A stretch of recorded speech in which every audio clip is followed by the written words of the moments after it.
எல்லாருக்கும் வணக்கங்க. எல்லாரும் நல்லா இருக்கீங்களா? இன்றைக்கி நம்ம கண்ணம்மா சுலக்கில் என்ன வீடியோ பார்க்க போகிறோம்னா, நம்ம வீட்டில் இருக்கிற பெண்கள் நினச்சோம்னா பணத்தை நிறைய மிச்சப்படுத்தலாங்க. ஒவ்வொரு விஷயம் பார்த்து பார்த்து நம்ம செலவு பண்ணோம்னா, மாதத்துக்கு இவ்வளவு தான் செலவு பண்ணணும் அப்படின்னு பட்ஜெட் போட்டு செலவு பண்ணோம்னா நிறைய பணம் மிச்சமாகும். நம்ம வெளியில் எங்கேயாவது போகிறோம்னா, ஹோட்டலில் என்றைக்காவது தானே நம்ம வெளியில் போகிறோம், சாப்பிட்டு நல்லா ஜாலி என்ஜாய் பண்ணிட்டு வரலாம் அப்படின்னு நினச்சி போகிறத விட, நம்ம வீட்டிலேயே ஏதாவது ஒன்று தாளித்த சாப்பாடு ஏதாவது ஒன்று செஞ்சு கொண்டு போய் சாப்பிட்டோம்னா நம்ம உடம்புக்கும் நல்லது, பணமும் நமக்கு மிச்சமாகும், டைமும் நமக்கு மிச்சமாகுங்க.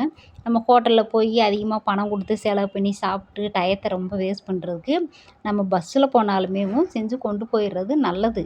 நமக்கு பசி எடுக்கும்போது நினச்ச நேரத்தில் நம்ம சாப்பிட்டுக்கறலாம்.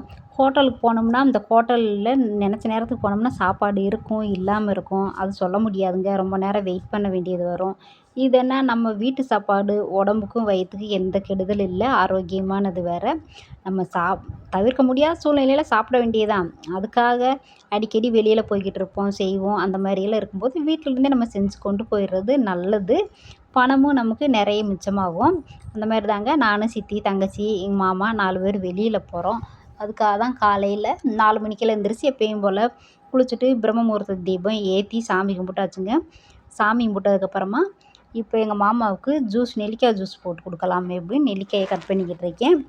இன்றைக்கி சூப்பு போடலை, சரி நெல்லிக்காய் ஜூஸை அவருக்கு மட்டும் கொடுக்கலாம் அப்படின்னு மாமாவுக்காக அளவாக 2, 3 நெல்லிக்காய் மட்டும் போட்டு ஜூஸ் அடிக்கிறதுக்கு இஞ்சி கொஞ்சம், கருவேப்பிலை, உப்பு, அவ்வளவுதாங்க. மிக்சியில் ஃபஸ்ட்டு அடிச்சுட்டு அதுக்கப்புறமா தண்ணி ஊற்றி அடித்தோம்னா அப்படியே ஃபில்ட்ரு பண்ணி தண்ணி தேவையான அளவு நம்ம கலந்து குடிச்சுக்கரலாம். இந்த மாதிரி குடிச்சு பாருங்கள், உடம்புக்கு ரொம்ப நல்லது. காலையில் வெறும் வயிற்றில் ஒரு 48 நாளில் குடிச்சிங்கன்னா ரொம்ப உடம்பு சுறுசுறுப்பாகவும் ஆரோக்கியமாகவும் ரத்தம் ஊறும்னு சொல்லுவாங்க. எனக்கு பார்த்திங்கன்னா இந்த ட்ராவல் பண்ணும்போதெல்லாம் குடித்தோம்னா வயிற்றை கலைக்கிறோம். அதனால் நான் குடிக்கலை, மாமாவுக்கு மட்டும் செஞ்சு கொடுத்தேன். இப்போ போய் மாமாவுக்கு கொடுத்துர்லாம். வாங்க நீங்களும் ஜூஸ் குடிக்கலாம். இந்த ஜூஸை கொடுத்துட்டு அடுத்து ஒவ்வொரு வேலையாக பார்க்க ஆரம்பிக்கணுங்க. நான் என்னென்ன சாப்பாடு செய்கிறேன்னு பாருங்கள். வாங்க ஜூஸ் குடிக்கலாம். இப்போ ஜூஸு என் மாமாவுக்கு கொடுத்துட்டு எல்லாத்தையுமே கழுவி வச்சுட்டு, இப்போ அரிசி ஒரு 2 உலக்குங்க, காப்பிடி உலக்கு இருக்குது பார்த்தீங்களா, அதில் 2 உலக்கு நான் ஊற வச்சுருக்கேன். அரைப்பிடி அரிசியெல்லாம் தாராளமாக அவ்வா தாத்தாவுக்கு மொத்தம் 7, 8 பேர் கணக்கு சாப்பிட்டோம். சாப்பாடு நல்லா பொலிவு காணுச்சு. ஊற வச்சோம்னா கொஞ்சம் சீக்கிரமாக வெந்துடும், சாப்பாடு கொஞ்சம் சாஃப்டாக இருக்கும். அதனால தான் டைம் இருக்குல்ல, டைம் இல்லைன்னா நம்ம ஊற போட தேவையில்லை, அப்படியே நம்ம வச்சிட வேண்டியதான். டைம் இருக்கும்போது நம்ம ஊற வச்சே செஞ்சிடலாமே அப்படின்னு ஊற வச்சு விட்டேன். அரிசியை ஃபஸ்ட்டு ஊற வச்சு விட்டு அப்புறம் மற்ற வேலையெல்லாம் செய்யலாம் அப்படின்னு செய்கிறேன். இந்த மாதிரி வீட்டில் இருக்கிற பெண்கள் ஒவ்வொரு விஷயமும் நம்ம பார்த்து பார்த்து செஞ்சோம்னா பணம் மிச்சமாகும். குழந்தைகள, வயசானவங்க, இந்த மாதிரியெல்லாம் இருக்கிறவங்களுக்கு இந்த மாதிரி வீட்டு சாப்பாடு கொண்டு போய் சாப்பிட்றது நல்லதுங்க. நாங்கள் பெரும்பாலும் பார்த்திங்கன்னா வெளியில் போகும்போது இந்த மாதிரி செஞ்சு கொண்டு போயிடுவோம். செஞ்சு கொண்டு போயிட்டோம்னா நம்ம பாட்டுக்கு சாப்பிட்டுக்கிறலாம் இல்லையா? அதனால் ஹோட்டல் சாப்பாடெல்லாம் பார்த்திங்கன்னா ஐயோ கன்றாவியாக இருக்குது, சுத்தம் பண்ண மாட்டேங்கிறாங்க, நினச்சாலே வாந்தி வருதுங்க, அந்த மாதிரி இருக்குது. இப்போ வெங்காயம் பார்த்திங்கன்னா ஒரு பெரிய வெங்காயம் ஒரு 3 வெங்காயம், தக்காளி ஒரு 4 தக்காளி, இது எல்லாமே நல்லா கட் பண்ணி வச்சாச்சு. இப்போ காளான் பிரியாணி தான் நம்ம இன்றைக்கி செய்ய போகிறோம். காளான் பிரியாணி பார்த்திங்கன்னா 2 பாக்கெட் வாங்கியிருக்கு. ஒரு பாக்கெட்டு கிரேவி வச்சுக்கலாம், ஒரு பாக்கெட்டு காளான் பிரியாணிக்காக. அது கழுவிட்டு அப்படியே கட் பண்ணி வச்சாச்சுங்க. இப்போ கொத்தமல்லி தழை, புதினா தழை எல்லாம் கழுவி எல்லாம் கட் பண்ணி எடுத்து வச்சாச்சு. இப்போ குக்கரை கழுவியாச்சு. குக்கரில் தான் இன்றைக்கி நம்ம வைக்க போகிறோம். ஒவ்வொரு வேலையாக பார்க்க அப்படியே நான் மெதுவாக அசால்ட்டாக தாங்க செஞ்சேன். சரி பொறுமையாகவே செய்யலாம் அப்படின்றதுக்காக செஞ்சேன்.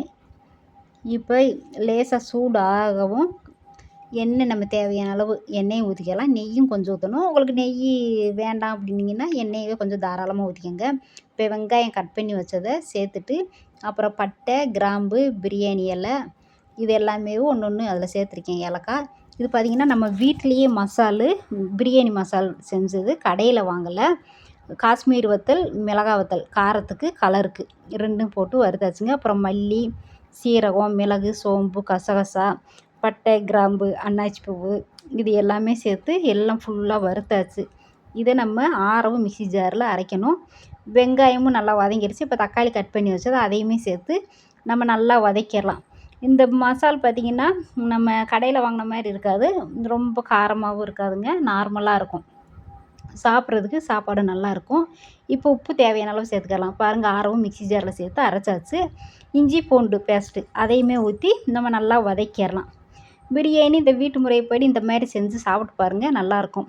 அந்த பிரியாணி மசாலா நம்ம தேவையான அளவு சேர்த்துக்கலாம். இந்த மசால் பார்த்திங்கன்னா, நம்ம இந்த பொரியலுக்கு இந்த உருளைக்கிழங்குலாம் நம்ம தாளிப்போம் பார்த்திங்களா, உருளைக்கிழங்கு வறுவலுக்கு, கேரட் வறுவல், பாசிப்பயிறு தாளிப்போம் பார்த்திங்களா, பாசிப்பயிறு தாளிக்கிறதுக்கு, இந்த கப்பக்கிழங்கு தாளிக்கிறதுக்கு, இது எல்லாமே போட்டாலும் நல்லா வாசமாக சாப்பிட்றதுக்கு நல்லாயிருக்கும். நம்ம அரைச்சி வச்சுக்கிட்டோம்னா அப்பப்போ நம்ம தேவைப்படும் போது எடுத்து சேர்த்துக்கலாங்க. இப்போ தயிர், இந்த கருவேப்பிலை, கொத்தமல்லி, கருவேப்பிலை இல்லை, புதினா, கொத்தமல்லி தழை எல்லாம் சேர்த்து வதக்கி கொஞ்சம் நெய் தேவையான அளவு ஊற்றிக்கிடலாம். அதையும் சேர்த்து லேசாக வதக்குனதுக்கப்புறமா நம்ம தண்ணி 4 உலக்கு தண்ணி ஊற்றணுங்க. அரிசியும் சேர்த்துக்கிடலாம். அரிசி அரைப்படி அரிசி போட்டிருக்கா, 2 உலக்கு அரிசி, அதுக்கு 4 உலக்கு தண்ணி. ஏற்கனவே ஊறியிருக்கு, அதனால் நான் கரெக்டாக தான் ஊற்றினேன். ஏன்னா ஊறாமல் இருந்தால் நம்ம ஒரு அரை உலக்கு 3/4 உலக்கு சேர்த்து ஊற்றலாம்.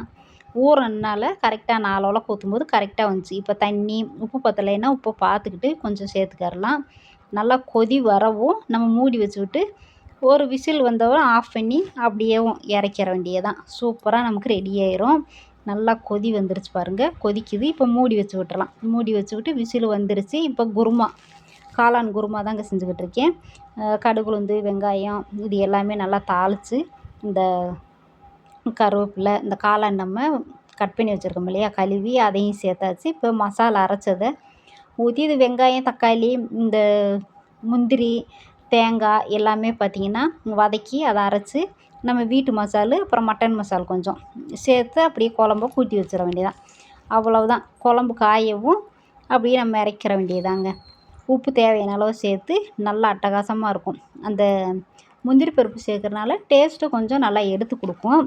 இந்த ஹோட்டல் ஸ்டைல் டேஸ்ட்டு நல்லாயிருக்கும் சாப்பிட்றதுக்கு. கொஞ்சம் ஊற்றி சாப்பிட்டாலே நல்லாயிருக்கும். இந்த குருமா குழம்பு பார்த்திங்கன்னா சப்பாத்தி, இட்லி, தோசை எல்லாத்துக்குமே நல்லாயிருக்கும். வெள்ளை சாப்பாடுக்கு எல்லாமே நல்லாயிருக்கும். இப்போ ஒரு பக்கம் காஞ்சிக்கிட்டு இருக்கட்டும், நம்ம அடுத்தடுத்து வேலையில் பார்க்கலாம்.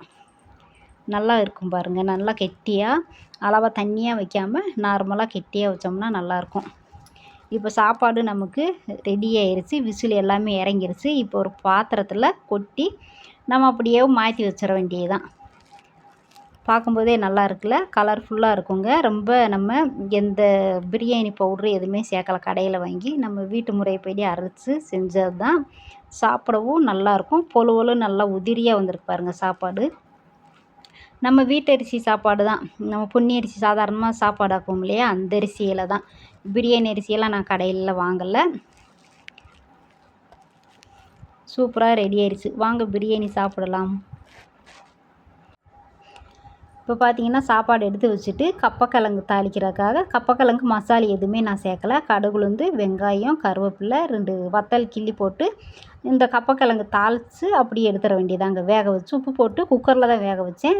அதை அப்படியே லேசாக வதக்கி எடுத்தோம்னா உப்பு கிழங்கு மாதிரி நல்லாயிருக்கும் சாப்பிட்றதுக்கு. இந்த மாதிரி தான் சிம்பிளாக செஞ்சு எடுத்துகிட்டு போனோம்.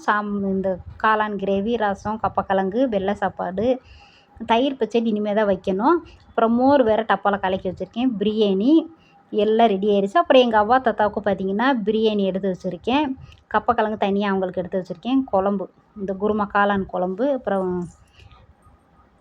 இந்த பழம், ஐயோ டக்குன்னு வர மாட்டேங்குதே, பலாப்பழம், இந்த கப்பக்கிழங்கு எல்லாம் அவ்வா தாத்தாவுக்கு எடுத்து வச்சுருக்கேன். அவங்களுக்கு தனியாக தங்கச்சி இறக்கி விடுறதுக்கு தங்கச்சி வீட்டுக்காரர் வருவார் ஆண்டிபட்டிக்கு.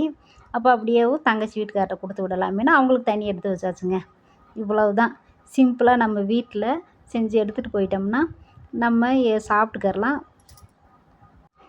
பணமும் நமக்கு நிறைய மிச்சமாகும். இந்த மாதிரி வீட்டில் இருக்கிற பெண்கள் செய்யுங்க. ஹோட்டலில் நம்ம விதவிதமாக செஞ்சு சாப்பிட்டாலும் நம்ம வீட்டில் செஞ்சு ஒரு கஞ்சி வச்சு சாப்பிட்டா கூட அது வயிறு நிறைஞ்ச மாதிரி இருக்குங்க. அதுதான் உண்மை.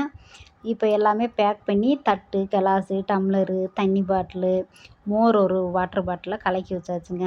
தயிர் பச்சடி எல்லாம் எடுத்து இந்த கட்டைப்பையில் ஒரே பையில் அடைச்சி வச்சாச்சு.